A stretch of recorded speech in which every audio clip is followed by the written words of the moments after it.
अगर आपको माहवारी के आगाज़ और माहवारी के दौरान लोअर बेली में शदीद दर्द होता है, माहवारी के दौरान पखाना पास करते हुए, पेशाब पास करते हुए आपको दर्द होता है, इज़्दिवाजी ताल्लुक़ कायम करने में दर्द महसूस होता है, तो आइए देखते हैं इसकी क्या वजह हो सकती है। मरहम YouTube चैनल को सब्सक्राइब करें और बेल के आइकन पर क्लिक करें। एंडोमेट्रियोसिस के बारे में बात करना और इसको समझाने के लिए ज़रूरी है कि मैं आपको फीमेल रिप्रोडक्टिव ऑर्गन्स और सिस्टम के बारे में बताऊं। फीमेल रिप्रोडक्टिव सिस्टम में वजाइना, बच्चेदानी, अंडेदानियाँ और फेलोपियन ट्यूब्स आती हैं। ये वो तमाम अज़ा हैं जिनको हम फीमेल रिप्रोडक्टिव सिस्टम में डालते हैं। हर महीने ओवरीज कुछ केमिकल्स रिलीज़ करती हैं जिन्हें हम हार्मोन्स कहते हैं। इन केमिकल्स के इफ़ेक्ट में बच्चेदानी की इंतहाई अंदरूनी परत, जिसे हम एंडोमेट्रियम कहते हैं, वो मोटाई में बढ़ती है।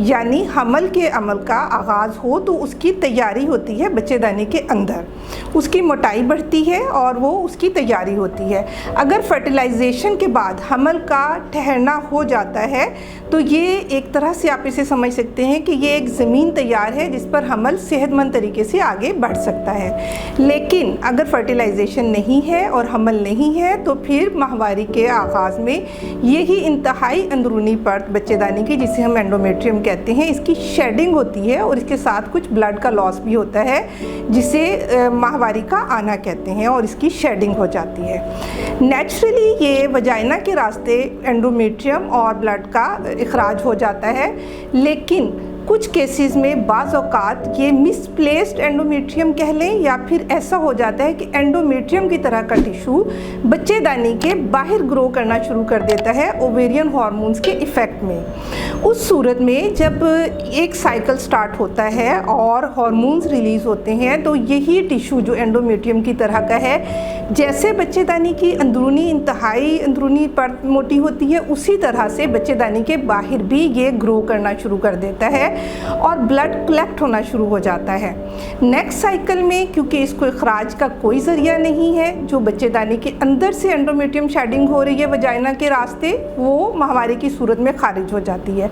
लेकिन बच्चेदानी के बाहर जहाँ जहाँ एंडोमेट्रियम लाइक टिश्यू ग्रो कर रहा है उसको अपने इखराज का कोई रास्ता नहीं मिल रहा है। हर आने वाले साइकिल में उसमें ये जो एंडोमेट्रियम की तरह का टिश्यू है ये बढ़ता है, खून की कलेक्शन होती है, क्लॉटेड ब्लड इकट्ठा हो जाता है, जिसकी वजह से इर्द गिर्द के ऑर्गन्स की इसके साथ एडहेरेंस हो जाती है, फेलोपियन ट्यूब्स ब्लॉक हो जाती हैं और इसकी कॉमन जो साइट्स हैं जहाँ जहाँ ये चलता है, ओवरीज हैं, फेलोपियन ट्यूब्स हैं, इंटेस्टाइन्स हैं, इन सब जगहों पर इसकी कलेक्शन से बाज़ औक़ात अगर ये ट्रीट ना किया जाए तो एंडोमेट्रियोमास बन जाते हैं जो बहुत पेनफुल होते हैं। इन्हें हम हेमरेजिक सिस्ट भी कहते हैं। जैसे जैसे साइकिल गुजरते हैं उसी तरह से हर महीने इस एंडोमेट्रियम लाइक टिश्यू की ग्रोथ बढ़ती है, कलेक्शन बढ़ती है और इसके साथ साथ ये इनफर्टिलिटी भी कॉज कर देता है क्योंकि फेलोपियन ट्यूब्स ब्लॉक हो जाती हैं। अब इसकी वजह क्या है? साइंटिफिकली अगर हम इसको देखें तो अभी तक इसकी कोई भी नोन रीज़न हम आज तक आइडेंटिफाई नहीं कर सके, सिवाय इसके कि ज़्यूम किया जाता है कि ये फैमिलीज़ में भी रन करता है। लाइक अगर मदर में एंडोमेट्रियोसिस की प्रॉब्लम है तो एक्सपेक्ट किया जाता है कि उसकी बच्चियों में भी ये प्रॉब्लम होगी। अलामात एंडोमेट्रियोसिस की क्या होती हैं? इसकी अलामात में सबसे पहले जो बच्चियां हमारे पास क्लिनिक में आती हैं और वो कंप्लेन करती हैं, आइदर दे आर मैरिड और अनमैरिड, पीरियड्स के आगाज़ में और पीरियड्स के दौरान लोअर बेली में बहुत शदीद किस्म का दर्द होता है और इसके साथ साथ पीरियड्स के दौरान पेशाब करने में दर्द होता है, पखाने में दर्द होता है। शादीशुदा ख़वातीन जब अपना इज़्दिवाजी ताल्लुक़ बनाती हैं उसमें उनको दर्द होता है। अगर इस तरह की अलामत आती हैं तो गायनेकोलॉजिस्ट से ज़रूर रब्ता करें और अपने डायग्नोसिस पर जाइए कि किस वजह से ऐसा हो रहा है। डायग्नोस्टिक अगर हम इसका कहें कि कैसे होता है तो समटाइम्स तो हमारे पास ये इंसिडेंटली डायग्नोज होता है कि पेशेंट हमारे पास आ रहा है किसी भी प्रॉब्लम की वजह से और हम देखते हैं तो हमें अल्ट्रासाउंड पर पता चलता है कि एंडोमेट्रियोसिस है और हमें एंडोमेट्रियम लाइक टिश्यू यूट्रस के बाहर ग्रो करता हुआ मिल रहा है, या समटाइम्स हमें एंडोमेट्रियोमा मिलता है, हेमरेजिक सिस्ट मिलती है।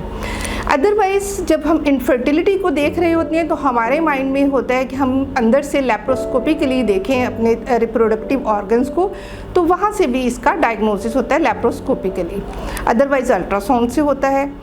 इसके इलाज में अगर हम देखें तो इसके इलाज के डिफरेंट पैरामीटर्स हैं। इलाज के बारे में मैं आपको क्लियर मैसेज देना चाहूँगी कि कोई एक ट्रीटमेंट सबके लिए वैलिड नहीं है। एज पर डिपेंड करता है, इस बात पर डिपेंड करता है कि आपकी फैमिली कंप्लीट हो चुकी है या आपको अभी और बच्चे चाहिए, आपकी किस हद तक एंडोमेट्रियोसिस ने आपके रिप्रोडक्टिव ऑर्गन्स और आपकी बॉडी ऑर्गन्स को इफ़ेक्ट किया है, उसके अकॉर्डिंगली ही इसकी ट्रीटमेंट होती है। जनरल ट्रीटमेंट में आपको बताऊंगी कि non steroidal anti inflammatory drugs हम पेन के लिए देते हैं, कुछ को हम हार्मोन्स थेरेपी देते हैं, बर्थ कंट्रोल पिल्स देते हैं ताकि हम पीरियड्स को रोक दें, और कुछ लोगों में कुछ ख़वातीन में हम सर्जरी एडवाइस करते हैं।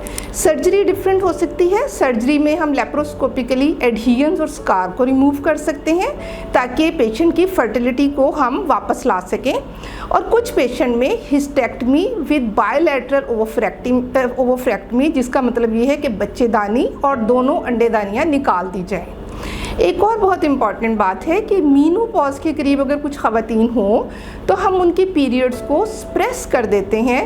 पिट्यूटरी स्प्रेस करने के लिए इंजेक्शन 1 मंथ एंड 3 मंथ के दे देते हैं ताकि जब वो मीनोपॉज के एज में पहुँचे, मीनोपॉज के साथ साथ जब पीरियड्स नहीं होते, जब पीरियड्स नहीं होंगे तो फिर ये शेडिंग भी नहीं होगी, कलेक्शन भी नहीं होगी, तो एंडोमेट्रियोसिस काफ़ी हद तक ट्रीट हो जाता है। तो ट्रीटमेंट के डिफरेंट क्राइटेरियाज हैं जो मैंने आपको बताया है कि हर एक के लिए डिफरेंट होता है। एंडोमेट्रियोसिस की कोई भी सिम्टम्स आपको आती हैं या आपका कहीं डायग्नोज होता है तो प्लीज़ बेस्ट गायनेकोलॉजिस्ट को सिलेक्ट कीजिए और बेस्ट ट्रीटमेंट लीजिए ताकि जो लोग इनफर्टिलिटी को फेस कर रहे हैं इसकी वजह से उनका भी इनफर्टिलिटी को ट्रीट किया जा सके, और जो लोग मीनोपॉज के करीब हैं वो प्रॉपर ट्रीटमेंट लेकर अपने आप को सेव कर सकते हैं। किसी भी पर्टिकुलर केस के सिलसिले में अगर आप मुझसे बात करना चाहें तो marham.pk के थ्रू आप मेरी in clinic as well as online consultation book कर सकते हैं। जज़ाकल्लाह, फ़ी अमानिल्लाह, अपना बहुत ख्याल रखिएगा। हम YouTube चैनल को सब्सक्राइब करें और बेल के आइकन पर क्लिक करें। अभी मरहम ऐप डाउनलोड करें और किसी भी मसले के लिए 2000 से ज्यादा स्पेशलिस्ट डॉक्टर से ऑनलाइन ऑडियो या वीडियो कॉल के जरिए बात करें।